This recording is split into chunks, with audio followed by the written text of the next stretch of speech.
on the racetrack, and it's a way of life around here. It's very much the way they get about and commute around what is quite a small island here. Of course, if you were joining us on Thursday from MotoGP Social, you will have learned how many islands there are around here, over 17,000 of them that make up this country. As we watch Diogo Moreira then, we've already mentioned how impressive he was back in Qatar. He's currently on target to go inside the top 10. As you can see, top left of your screen is Dennis Foggia, who's currently fastest from Mino, Sasaki and Suzuki. Diogo Moreira currently in 13th position, so he's just within the top 14 at the moment that would earn him entry into Q2 tomorrow afternoon.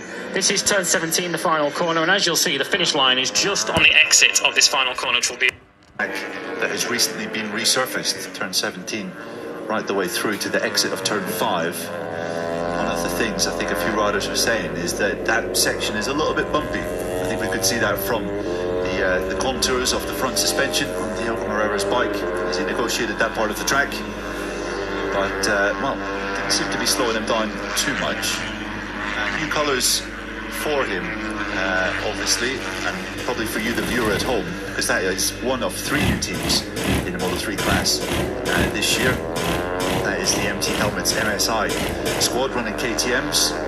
They're regulars in the Spanish Sev Championship, the Junior Moto3 World Championship, of course. And they had a good weekend all told. We've talked about Moreira, of course, who was the real standout for them on the weekend. But when you say Yamanaka, his teammate, he had his career best qualifying as well at the opening Grand Prix of the season. Qualified in 7th, started 4th as a result of the penalties that really jumbled up the grid early on Sunday morning. But Yamanaka coming through to finish 9th in the race, just 2 positions short of his best ever of his Grand Prix career.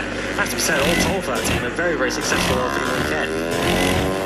Absolutely agree, Lewis. Very, very good stuff from them. Opening GP as a full-time team in the World Championship, and double top 10 for the riders, with one of them being a rookie. Seriously impressive stuff. And yes, okay, they're a new team, but you look at some of the riders that have ridden for them in the Junior World Championship. None other than Pedro Acosta, I think, finished 3rd in the Junior World Championship back in 2020.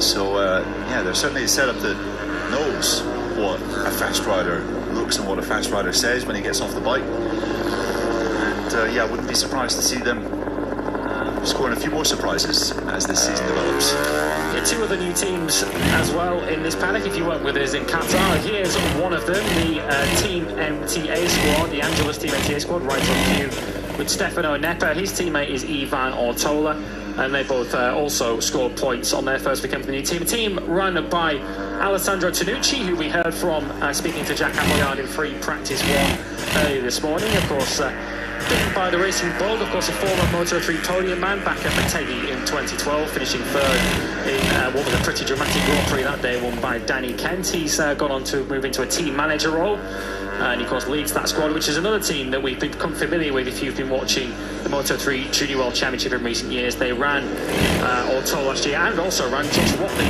the Moto3 rookie with the Vision Track team last year.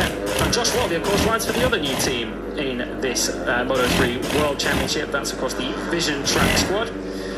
Josh Watley, who's riding on the number 70 for the Vision Track Racing team, 16-year-old Brit, alongside his teammate Scott Ogden, 18-year-old from Doncaster, on the number 19, and he is currently also inside the top 14, along with the likes of Diogo Moreira, Mario Aggi, Joel Kelso. So a number of the rookies are having a very, very solid start without that disadvantage that they found in Qatar, having not been to a circuit before. Of course, none of them have been here before, so the rookies are pretty much starting on a level playing field with the rest of the field, and it's showing at the moment with the likes of Aggi, Kelso, Ogden, Holgado is also in the top 14 as well.